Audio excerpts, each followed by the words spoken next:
Ah. It looks like it started all on its own. So I will go ahead and get started as well. A farewell to arms.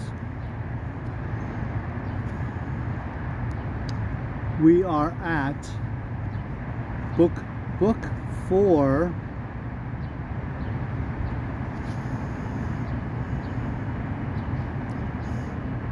chapter 33.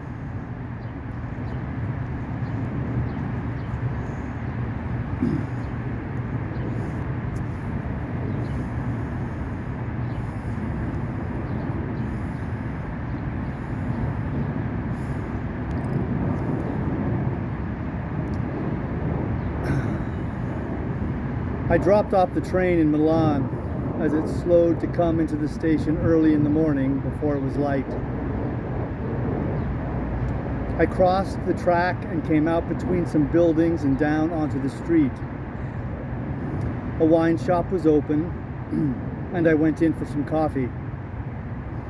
It smelled of early morning, of swept dust, spoons in coffee glasses, and the wet circles left by wine glasses. The proprietor was behind the bar. 2 soldiers sat at a table. I stood at the bar and drank a glass of coffee and ate a piece of bread. Excuse me. The coffee was gray with milk, and I skimmed the milk scum off the top with a piece of bread. The proprietor looked at me. "You want a glass of grappa?" "No thanks." "On me," he said, and poured a small glass and pushed it toward me. "What's happening at the front?" I would not know. "They are drunk," he said, moving his hand toward the 2 soldiers. I could believe him. They looked drunk. "Tell me," he said, "what is happening at the front?"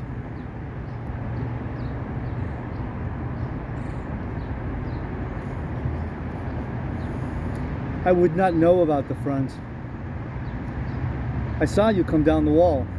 You came off the train. There is a big retreat. I read the papers. What happens? Is it over?" "I don't think so." He filled the glass with grappa from a short bottle. "If you're in trouble," he said, "I can keep you." "I am not in trouble." "If you are in trouble, stay here with me." "Where does one stay?" "In the building. Many stay here. Any who are in trouble stay here." "Are many in trouble?" "It depends on the trouble." "You are South American?" "No." "Speak Spanish." "Speak Spanish?" "A little." He wiped off the bar. "It is hard now to leave the country, but in no way impossible. I have no wish to leave. You can stay here as long as you want. You will see what sort of man I am.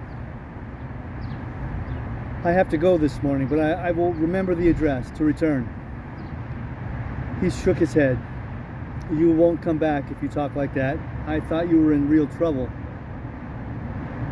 "I am in no trouble, but I value the address of a friend." I put a 10 lira note on the bar to pay for the coffee. "Have a grappa with me," I said. "It is not necessary." "Have one." He poured the 2 glasses. "Remember," he said, "come here. Do not let other people take you in. Here you all are all right." "I am sure." "You are sure?" "Yes." He was serious. "Then let me tell you one thing. Do not go about with that coat." "Why?" "On the sleeves it shows very plainly where the stars have been cut away. The cloth is a different color." I did not say anything. If you have no papers, I can give you papers. What papers? Leave papers. I have no need for papers. I have papers. All right, he said, but if you need papers, I can get what you wish. How much are such papers? It depends on what they are. The price is reasonable. I don't need any now. He shrugged his shoulders. I'm all right, I said. When I went out, he said, don't forget that I am your friend. No. I will see you again, he said. Good, I said. Outside, I kept away from the station, where there were military police, and picked up a cab at the edge of the little park. I gave the driver the address of the hospital. At the hospital, I went to the porter's lodge. His wife embraced me. He shook my hand. You are back. You are safe. Yes.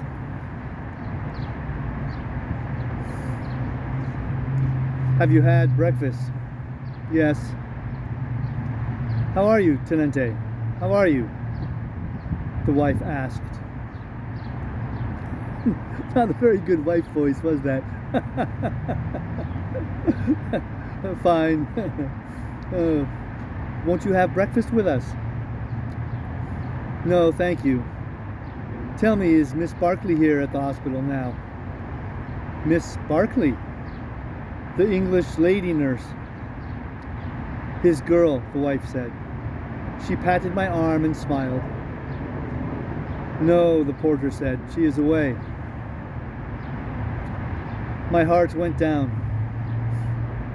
Are you sure? I mean, the tall, blonde, English young lady? I am sure. She has gone to Stresa. When did she go? She went 2 days ago with the other lady English. Good, I said. I wish you to do something for me. Do not tell anyone you have seen me. It is very important.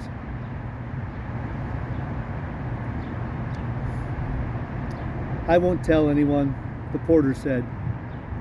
I gave him a 10-lira note. He pushed it away.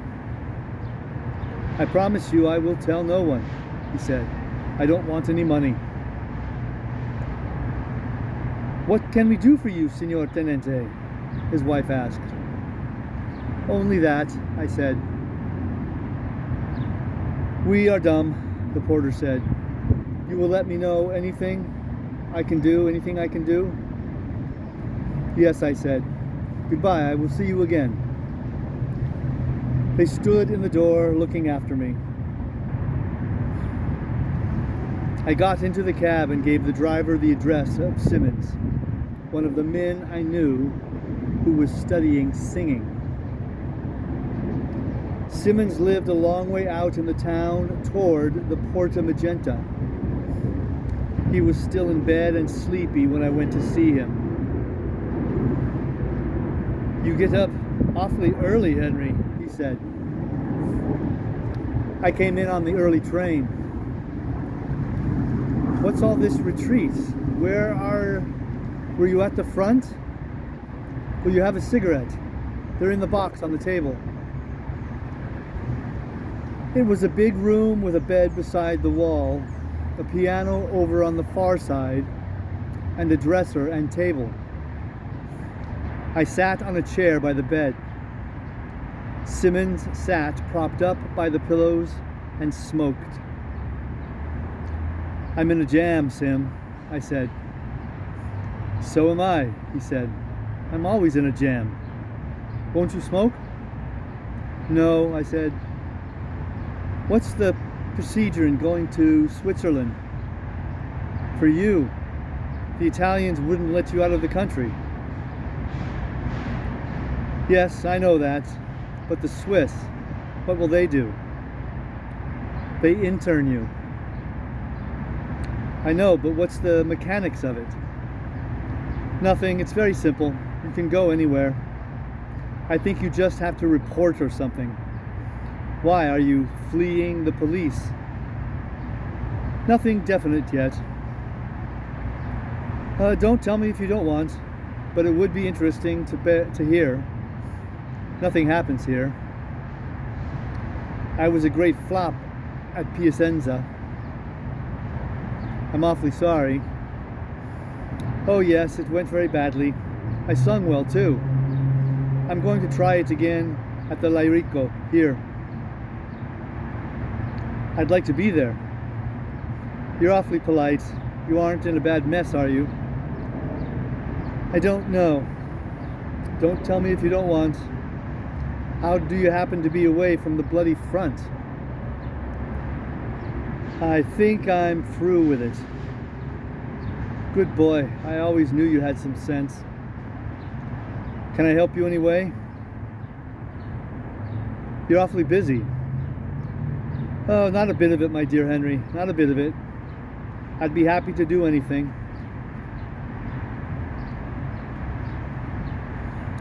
You're about my size. Would you go out and buy me an outfit of civilian clothes? I've clothes, but they're all at Rome. You did live there, didn't you? It's a filthy place. How did you ever live there? I wanted to be an architect. That's no place for that. Don't buy clothes. I'll give you all the clothes you want. I'll fit you out so you'll be a great success. Go in that dressing room. There's a closet. Take anything you want. My dear fellow, you don't want to buy clothes. I'd rather buy them, Sim. My dear fellow, it's easier for me to let you have them than go out and buy them. Have you got a passport? You won't get far without a passport. Yes, I've still got my passport.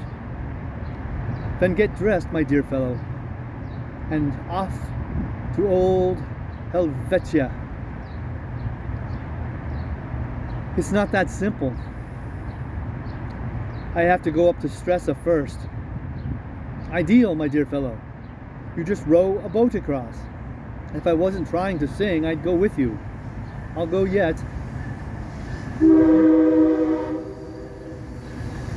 You could take up yodeling.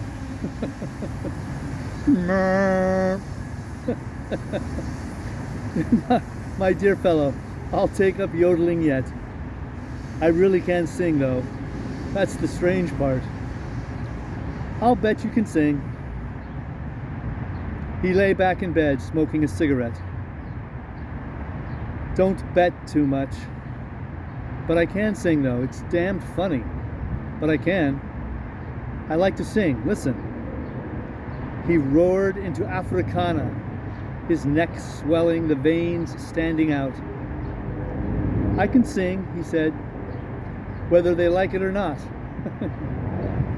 I looked out of the window. I'll go down and let my cab go. Come back up, my dear fellow, and we'll have breakfast. He stepped out of bed, stood straight, took a deep breath, and commenced doing bending exercises. I went downstairs and paid off the cab.